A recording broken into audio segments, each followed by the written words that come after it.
Singapore is running out of space. Space to develop and prosper. There are more developments now. It's harder to find land. Now, the little red dot is being re-engineered for the 21st century. Nobody has done it before. This is the only job that allows you to work on a smart city project in Singapore. We are going from about 350 megawatts of solar to 2 gigawatts of solar, and that's a huge jump. New megaprojects using state-of-the-art technologies to dig deep. I did not believe the space-saving part until I saw it with my own eyes. This is what engineering is all about. Automated ports. I can't imagine we will be developing a 60-plus berth. And harness the power of the sun. It's kind of new for Singapore to have solar panels on water. This is a journey into Singapore's Tomorrow City.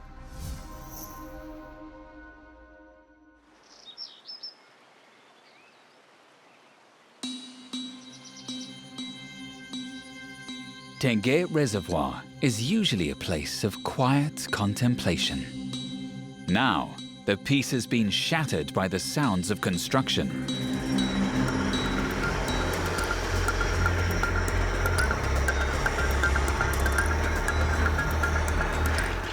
Work has started on a floating farm of solar panels. No one has ever built such an ambitious project in Singapore before. And the site engineers have to solve new technical challenges every day.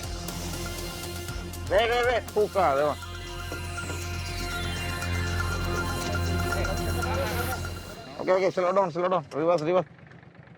No, cannot. You need to pull the panel first. Kalimatu Chandarakumar, the engineer in charge of operations, is struggling to get the floating pontoon positioned correctly on the reservoir. Yeah. Okay, you go there, I use the hook to pull.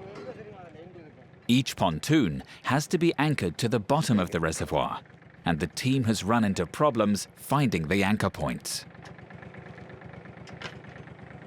I need to go. 10 artificial islands will be built here, made from 122,000 solar panels, covering an area the size of 45 football fields. The new solar farm will have the capacity to power 16,000 HDB flats for a year. The power from the Tengah project is equivalent to about 7% of PUB's current energy demand. The energy generated will be used to offset the vast amount of power needed for Singapore's water supply. Getting clean, potable water for a population of nearly 6 million people and extensive industrial usage is a highly complex process. Rainwater collected in reservoirs is pumped into a network of treatment works. It passes through a series of purification operations to remove sediment and contaminants, before it is stored and ready for distribution. CCK can treat about 80 mgd, 18 million gallons of water per day, okay? And it's equivalent to about 145 Olympic-sized swimming pools. Okay? And it supplies clean water to the western region of Singapore. Water from the reservoirs in the western catchment, including Tengah, flows into Choa Chu Kang Waterworks. Here, the water is mixed and treated. It's an energy-intensive process, and to lower the energy footprint, the PUB is investing in new technologies. Basically, CCK, we have two phases of our treatment processes. Phase 1 was built in 1975, and Phase 2 was built later in 1981. So in 2019, we upgraded from sand filtration system to ceramic membrane system. Ceramic membranes play a vital role in the purification process. They are essentially filters that remove contaminants from rainwater. Because ceramic membranes are more efficient than other materials, They help reduce the energy used by the plant. And Singapore holds a world first for this at Choa Chu Kang Waterworks. One of the best things about ceramic membrane is that it is the largest ceramic membrane plant in the world in a single plant. Choa Chu Kang Waterworks is one of the most advanced treatment plants in Singapore. But even this state-of-the-art plant still requires huge amounts of energy. So the question is, how can Singapore generate all that power needed in a more sustainable way? If we continue business as usual, I expect it to quadruple closer to 2060 with the doubling of the water demand. Hence, renewables provide a very important opportunity for us to lower our carbon footprint and produce water cleaner. According to the Public Utilities Board, or PUB, the solution is in the sun.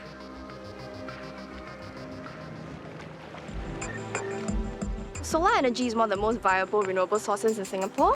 So for us, we're interested in both rooftop, land and floating solar. But the big problem is that renewable energy sources, whether wind or solar, need space. Lots of space.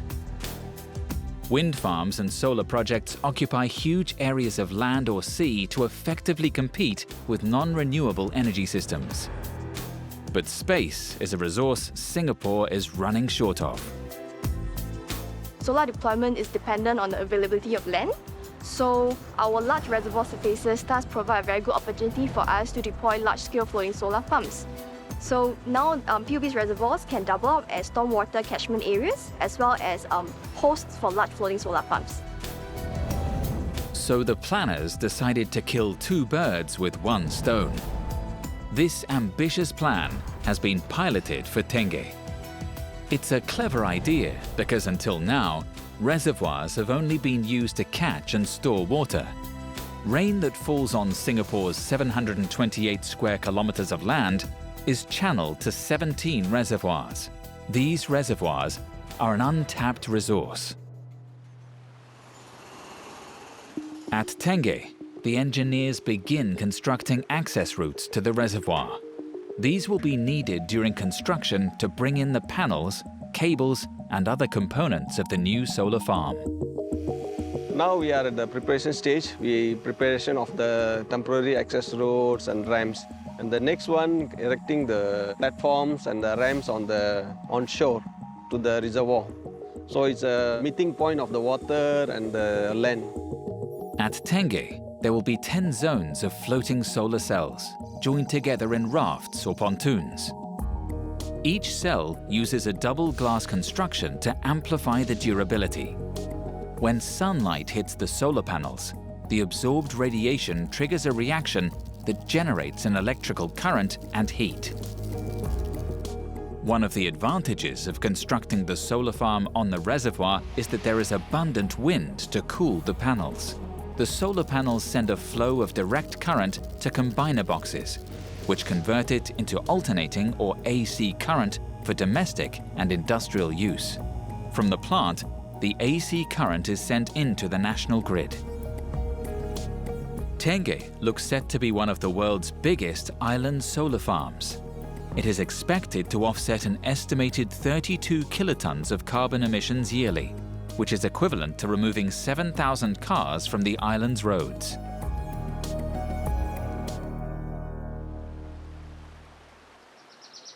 But what will the vast new solar farm mean for the natural environment of the reservoir? Singapore's water catchment areas were built long ago and have since become homes to unique wildlife, even welcoming back previously endangered species. The PUB is obligated to protect these habitats. So a specialist team has been tasked with monitoring the impact of the solar farm construction.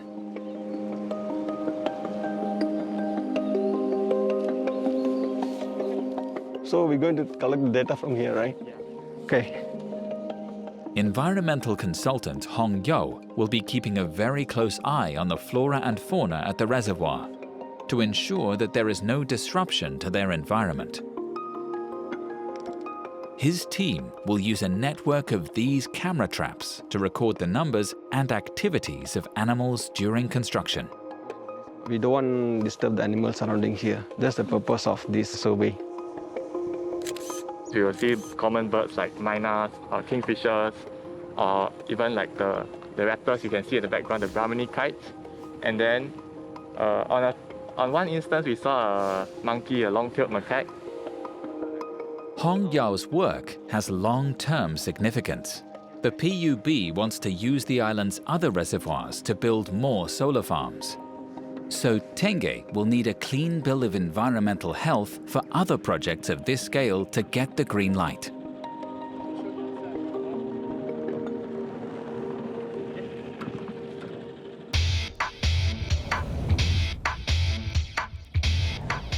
Helming the project at Tengah is energy and urban development company Sembcorp. The company's solar division has a lot of experience installing rooftop solar panels, but the reservoir is a first for its young team. The difference between a ground-mounted system or a rooftop system compared to a floating PV system is that it is a static system. But for your floating PV system, it's always in movement due to the environmental conditions such as the water speed, the wind speed, wave movements. So there is an additional set of consideration that we need to put in order to make sure that the system is stable and it can operate for 25 years. Engineer Yun Fun contributed to the technical design of the floating farm, and he's come to the site to check progress. How many panels we have? Yeah, as for construction status, right now we have 4 ramps and we will be assembling them in an assembly line. So as you can see from that side, they will be assembling the PV panels. They will be putting them on floats. Then they will start to place them all over here. The Sembcorp engineers had to come up with innovative ways to ensure that the panels could withstand the unpredictable conditions on the reservoir. But they've run into quite a few problems putting these into practice. There's some teething issues we have solved out. So right now, actually, the floating frame and everything, right, is a bit more complicated compared to the other rooftop installations that we have. So that is one thing that is slowing down production. This is the first attempt at constructing a solar farm of this scale in Singapore, in an unpredictable environment. Every panel must cope with factors such as wind, water quality, and wildlife that might come into contact. The panels are constructed on shore, then pieced together like a huge jigsaw puzzle on the ramp to form the floating pontoons. The pontoons are made from high-density polyethylene to ensure that the water quality isn't affected. Each pontoon will then be towed to its position on the reservoir and tethered by anchors attached to the bottom. For the engineers, the learning curve is a steep one. On site, the first challenge is to assemble the multi-layered solar panels. Cannot lah. You must handling one more person means you ask one more supervisor to arrange one more supervisor, one more worker. Okay? Don't take shortcut when you do manual handling. This is the right method. The workers have been assembling the parts in pairs, but these panels are delicate, and even minor damage during installation can cause an issue down the line. If they're not carried properly, the metal parts over here can damage the glass over below the PV panels. So an extra pair of hands is needed. Let's say now, no problem, maybe install in the reservoir itself, right? Very difficult to identify which panel is cracked or maybe which string is cracked. There will be a lot of manpower wastage, and replacing in the reservoir, the panels in the reservoir more higher risk than this means doing the work in the ground itself. While Ashok sorts out the assembly line, Eugene checks the cabling that connects the different parts of the pontoon. Only when all the checks are completed can the floats be towed into the reservoir. Why this cable is not connected? Okay, this cable we connect to the other panel, then follow up by the string. Each of the solar panels must be earthed and then connected to the other panels. The cabling is so intricate that one mistake can compromise the entire system. Today, Eugene has to make a few corrections. So we found one of the earthing cables, the yellow color cable, was torn from the connection due to very high tension.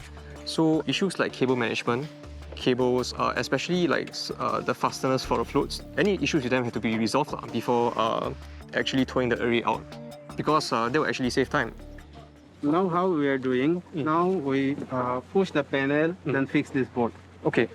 Then after fix also, still we need to work there and tie the cable tie.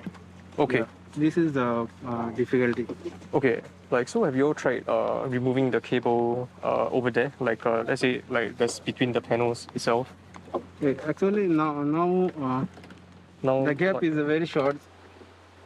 Understand. Because the fat man. Once the artificial islands are afloat, the cables will be under continuous stress due to the water currents. Over time, the solar panels will need to be repaired or even replaced, and the SEMCorp engineers are still figuring out how to do that on a floating island.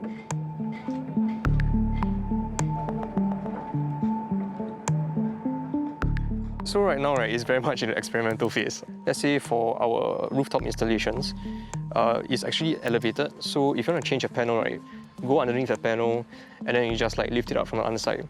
But from here, let's say if you want to change the PV panels in the middle, there's actually very little room for you to maneuver. On the reservoir, the team has run into difficulties attaching the pontoon to the sinkers that will anchor it to the bottom. You free? We need to disconnect each buoy's wire. Chandira is the engineer in charge of the operation. We need to disconnect lah. So maybe we go to other corner, that side. The jungle side corner. Huh?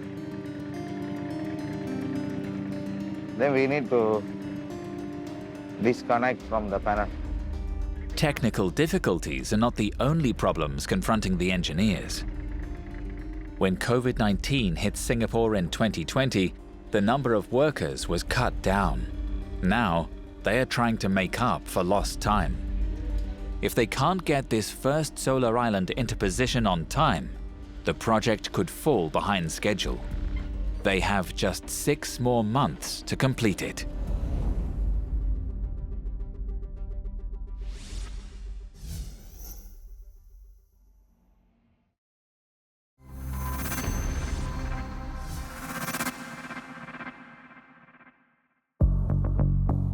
Tucked away on the western fringes of Singapore, SEMCorp engineers are building a huge solar energy project on the once calm waters of Tengah Reservoir. Today, the first floating solar island or pontoon is ready to be towed out to its final location. But Chandira, the engineer helming the operation, has run into some difficulties. No, cannot. You need to pull the panel post. Pull this one already. This one comes some more. That one too far lah. Okay, you go there, I use the hook to pull. Go to the buoy, the first buoy. The team has towed the pontoon to its position on the reservoir. Now, they have to locate the submerged sinkers. Then, they have to match the right sinker to specific anchor points on the floating island. Okay, go to next one. Okay, go to another one. Okay, because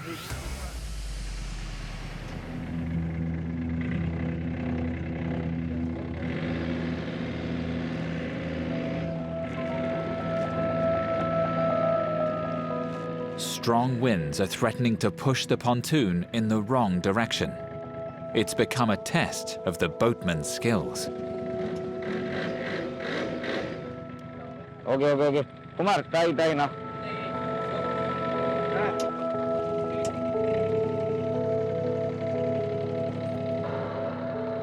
After a difficult hour battling the winds, the job is finally done.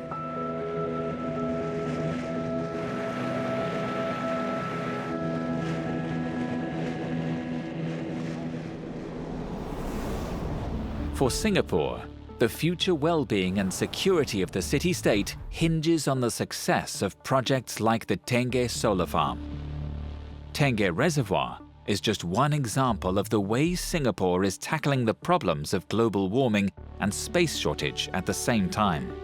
A new initiative called Cooling Singapore is taking a different tack by studying how warming has an impact at street level. Hello, we are conducting a survey. How do you feel right now? Cold, cool, slightly cool, neutral, slightly warm, warm or hot?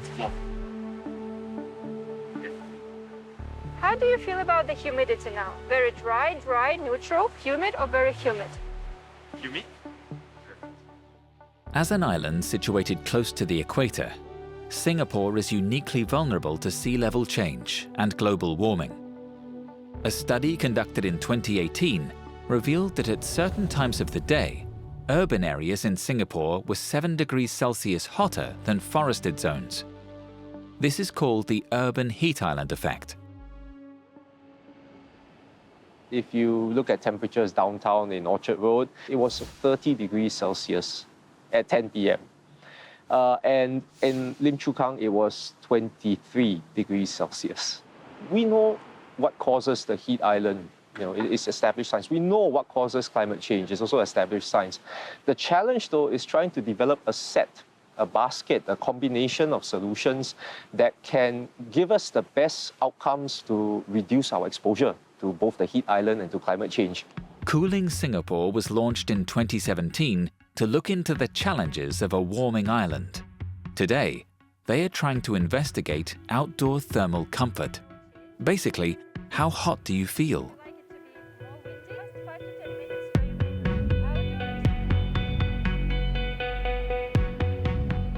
Outdoor thermal comfort is how a person perceives, feels, and responds to their exposure to the outdoor environment through temperature, humidity, wind speed, and exposure to sun. Over a period of 7 months, researchers collected data from monitoring stations in Singapore's central business district, and they sent other teams to install sensors in areas with tree cover, like Bishan Park. We are mounting some sensors to measure what's the performance of different trees regarding thermal comfort. We want to know how different species, how different shapes of trees can impact on the thermal comfort. So we will be mounting 5 sets of sensors, one of each below a tree. We deployed 4 sensors, and we saw significant differences in the thermal comfort just because it was under a tree or beside a high-rise building. The high-rise building was producing some shadow in the afternoon, and the drop and the benefit in thermal comfort was clearly seen. We can see this in the graph. Cooling Singapore looks at how small-scale improvements in urban design can help to mitigate the effects of warming. But that's not enough. What's key is the usage of renewable energies to reduce the dependence on traditional sources, like gas and oil, which produce emissions that cause global warming. We know that Singapore's energy source, 95% of it comes from natural gas. The aim is eventually, as we reach the middle of this century, we want to get as much renewable energy sources in. So why wait until 2050? The urgency required for the climate change problem and for the heat island problem is to make sure your electrical appliances, the sort of things that we use to cool the environment mechanically, like air conditioning, we want to use renewable energy. Okay, hi guys. I just wanted to quickly check on the floating solar testbed which we have in Tengah Reservoir. While the PUB and Sembcorp are testing out their potentially revolutionary floating solar farm idea, at the other end of the island, the Solar Energy Research Institute of Singapore, or SERIS, is going at it from a different angle. Their project is all to do with clouds, for clouds have a huge impact on solar farms. Solar radiation in Singapore rises and falls as cloud cover changes. This means that the power generated by the farms is not consistent, and weather conditions can sometimes cause black or brownouts. The scientists at Ceres are developing a way of mapping the changing cloud cover to predict just how much power solar farms in Singapore can potentially generate. It's called solar forecasting, and this will become increasingly essential as the PUB boosts its investments in solar energy. So this shows you at any given point in time how much is the sun intensity that comes down onto Singapore. And this is an interpolation of 25 different stations which we have deployed all across Singapore, which you can see here on the map. So all these yellow dots are installations of irradiance measurement equipment, which is interconnected through our proprietary real-time monitoring system and then collected here in this room in order to generate the live irradiance map. This live irradiance map will prove most useful to the team at Tengah Reservoir. So these are additional information which we need in order to do solar forecasting. So we have satellite images in order to track the clouds, how they move, but we also have so-called sky cameras. So we try to predict the movement of clouds because every cloud will inherently impact the power output of a solar installation. And we try to look at the clouds from below with so-called sky cameras. And we look on clouds from atop, which is then satellite pictures, and try to match these and then try to predict how the clouds are moving, because then eventually this will tell us which solar systems will see shade in the next 10, 15, 20 minutes or the next hour or longer. And then we can project what will be the output of solar power systems installed in Singapore. The solar panels at Tengah use silicon to convert light energy into electricity. A silicon panel converts between 17 and 19% of light into power. What if this conversion rate could be boosted? And if so, can this efficiency boost reduce the pressure on the amount of land space needed to build solar projects? So the crystalline silicon solar cells, they've been around for many decades. They're well understood, and that's why the industry has adopted it to a degree that virtually all the solar panels today are made of crystalline silicon. So now the major aim is to increase the efficiencies. Today's crystalline silicon solar cells can go up to 25% in industrial production, and we are trying to push these limits to go to 26, 27. Ultimate aim is to go beyond 30%. Now, there is a new technology that promises to make solar energy more efficient. And it lies in a tiny mineral called perovskite.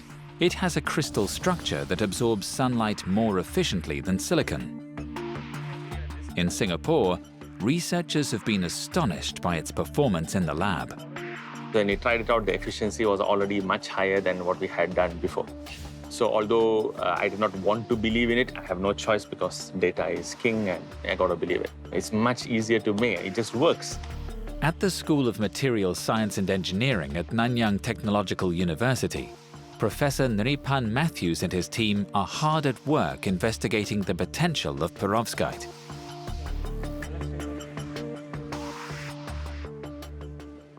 And here are some demonstrators. Damon, could you help me? So this is one of those slot die coated modules. You can use it to power lighting, of course. You can use it to power what else?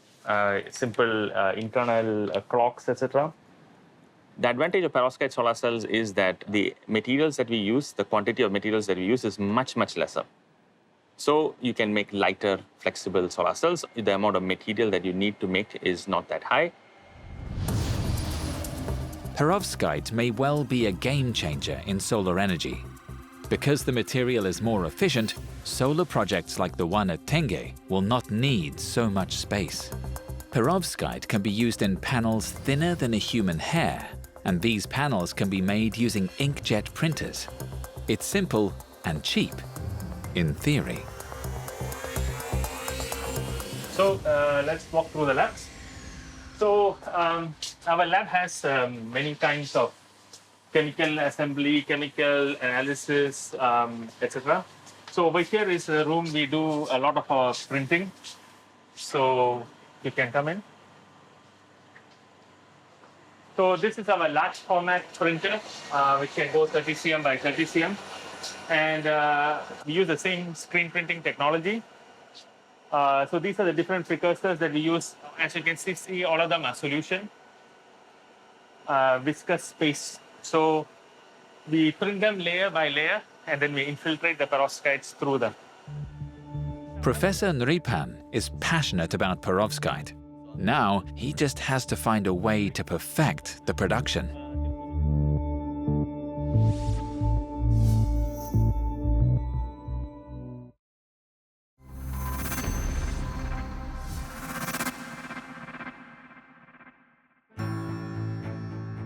In land-scarce Singapore, scientists and engineers are working out ways to maximize the nation's solar output to help mitigate climate change.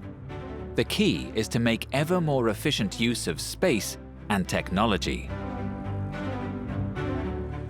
The mineral perovskite promises to maximize the efficiency of solar energy technology and replace aging silicon panels.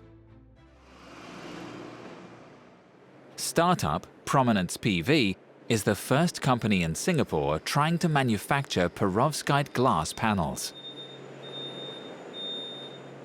How we carry and then move this at the same time. Once we fit it in right, then we just one person push one side only. The main thing is to get it onto the frame. Yeah, I know, but I get this two agar in place, plot it in already, then we move. Okay, I just go to make it go up. Yeah. 因为他讲的东西我都其实是懂，我只要懂怎么样 adjust 上可以。Okay. Like, so we are not moving as fast as we would like because of equipment issues and supply issues. But I think we have still made a lot of progress considering that we are building something from scratch, and all these things are new. It's not something that we can get elsewhere. So and most of the machines we are in uncharted territories. So that I think in terms of progress we have done a lot, but we still like to be faster. Gan and his team are in the midst of designing the manufacturing process from scratch. And as with all experiments, there are plenty of teething problems. Okay, in? Yeah, in. Yeah. Let's hope for the best, man. Okay. Finally, the machine is ready for its first test run. The other side is a little bit too high, so the ink is not spreading properly. Yeah, I need to do some fine-tuning. Too high, a little bit too high. You tell me what to do lah. Huh? 跟我讲怎么做咯 I do. Okay lah, I think should be okay. Then I just need to pour more paste. Okay lah. Just press the one print, and then it should be okay. Okay, now one more time. Yeah. Okay.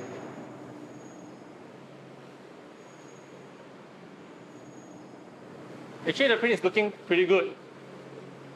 Yeah. Wait, we will move it out slowly. Yeah.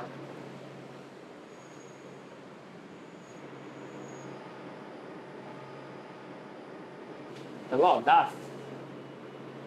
You can see the little specks. It's like little protrusions. Yeah. All those are dust, which is why we need to be clean.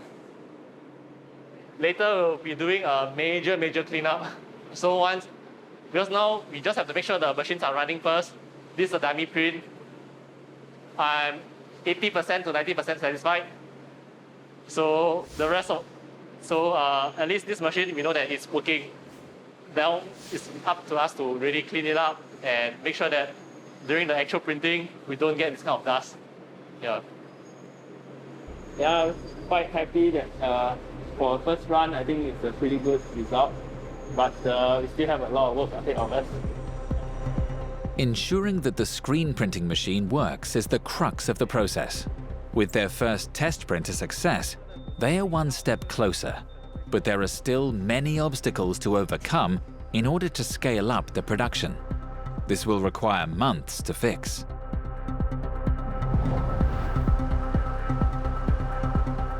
At Tengah Reservoir, the tricky process of anchoring the floating islands has finally been completed. They have installed 9 out of 10 islands. It has taken them 8 months of assembling and tweaking the connections. Now the team can start testing the panels on one of the islands. Like any electrical system, everything depends on getting the connections right. So what we wanted to do was just to see if the panels are connected and working efficiently, working properly. Eugene will test the panels row by row with a voltmeter to ensure that they are all properly connected. If there is no reading, it means that there's a breakage in the wiring, and he will have to recheck every single panel to identify the problem. The earthing cable requires special attention. This needs to be properly grounded. If it isn't, the entire system could be tripped.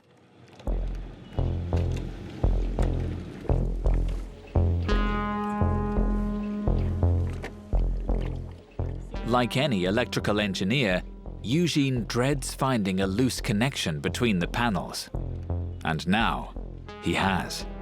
Okay, so for this zone 10, right, initially it was sort of like a trial. So I think they didn't tighten the ground cable, the nut, tight enough. So maybe by the time it came to here, some of the wires became slightly looser, and then there's a break in continuity. Not a good electrical contact. It's been a frustrating day, but finally the system is properly connected, and Eugene is satisfied that every link in the chain is secure. Okay, everything is all right. Okay, thank you. Eugene knows that keeping an eye on all those tricky connections in the future will require a new approach. He's going to need an eye in the sky. We can use some of the more emerging technologies like using drones to help make the maintenance efforts more effective and more efficient.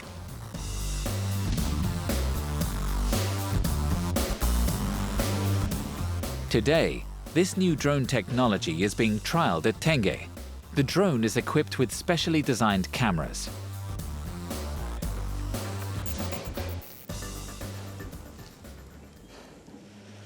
The engineer in charge is Yong Sheng, and he has to test the new drone before it takes off on its maiden flight. So we are going to do a full-site drone electroluminescence inspection of these floating PV plants. So in total, we are going to capture 120,000 over solar panels of the EL images. And the idea is we want to see whether there's any problem with the solar panels.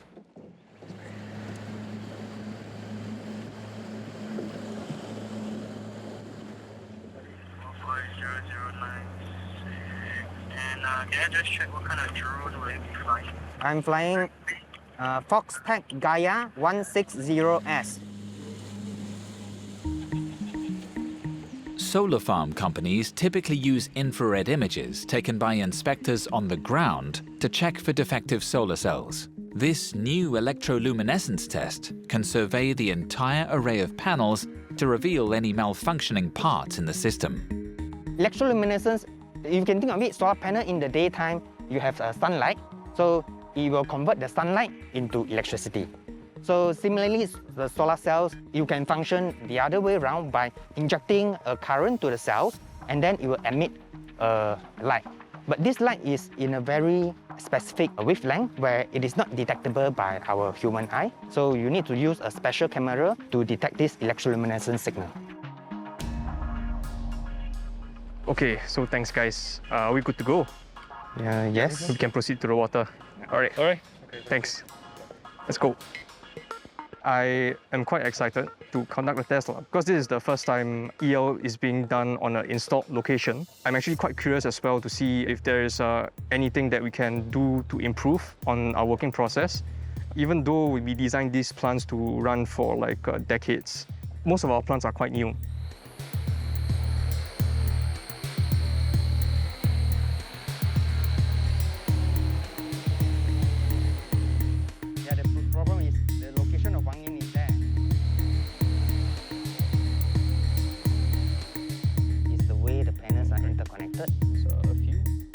The drone test is a success. Now, the SemCorp engineers have one last island to complete before the farm can be officially opened.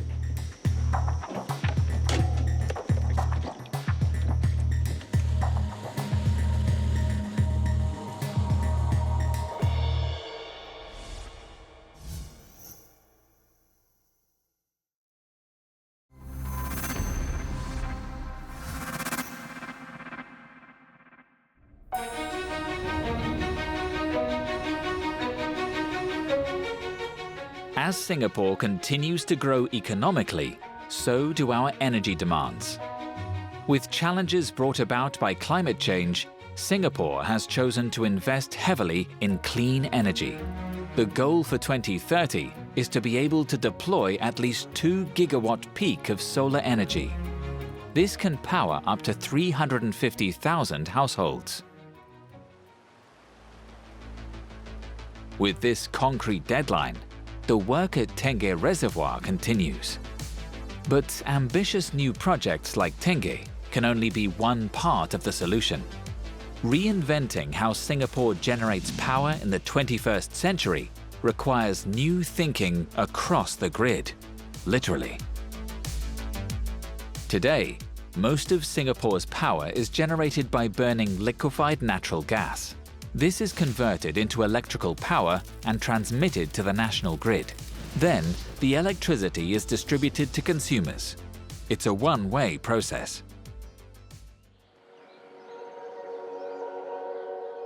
Professor Subud Maiselkar, Executive Director of the Energy Research Institute at the Nanyang Technological University, believes that Singapore needs to rethink the power grid and how it is used.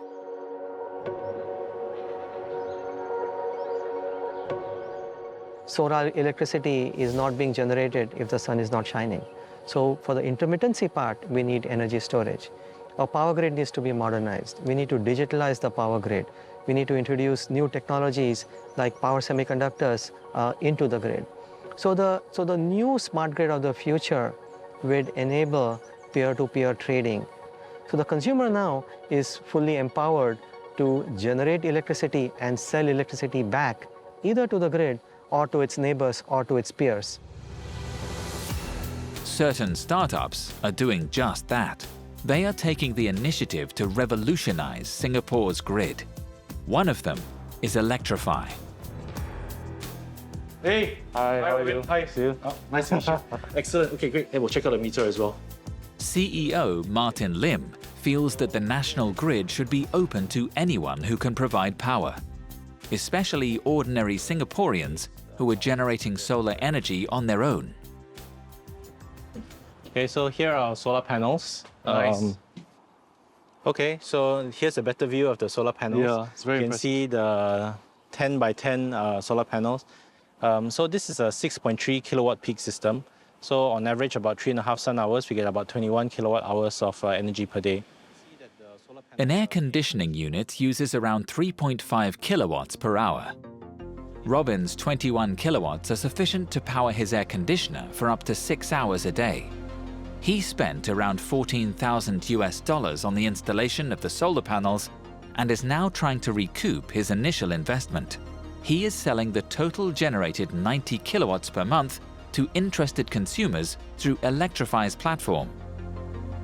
So the peer-to-peer energy trading platform, we called it Solar Share, allows end users to be able to trade the surplus solar energy that they have across a citywide grid to anyone else who wants to consume it. So any surplus power from this rooftop generation will be sold back through the grid to anyone else on the grid who wants to buy that power. SolarShare is the first peer-to-peer energy trading platform in Southeast Asia, launched in collaboration with companies Senoko Energy and NG Factory. Connected, yes! So this sensor will read the current running through the trunking. So what we've got to do is we have to scan it until the light turns green, tells us the strong signal strength, and we find an appropriate position and we stick it on. You just see it scanning, it's green already. Immediate, yeah? So this sensor will pull the data from this conduit over here. It will send the current data over to the base station that we installed just now. Right. So that unit will transmit this energy data back to us. So this has current, That one will read voltage, and then on the back end, we'll match the two together to determine the energy flow. And that's how we do it. It looks pretty easy and straightforward. It's green. Devices like this help to track the amount of surplus energy generated and sold on the grid. The amount that Robin earns per month is enough to offset his air conditioning bills. If you generated surplus power, for example, you sell the power back to the wholesale market in this case. Being able to generate that power is important. So if you had the ability to generate and could store that power and use it, that's fantastic. It accelerates the green agenda, right? And if you're able to export that surplus to other people who need it, that's even better. Climate change is a clear and present danger, especially for low-lying island states. So Singapore has put in place the 2030 Green Plan, a national sustainability movement which aims to rally collective action in all sectors to tackle climate change. One of the pillars is the investment in renewable energies and its related tech innovations. But new technologies need space, and Singapore is just a small island.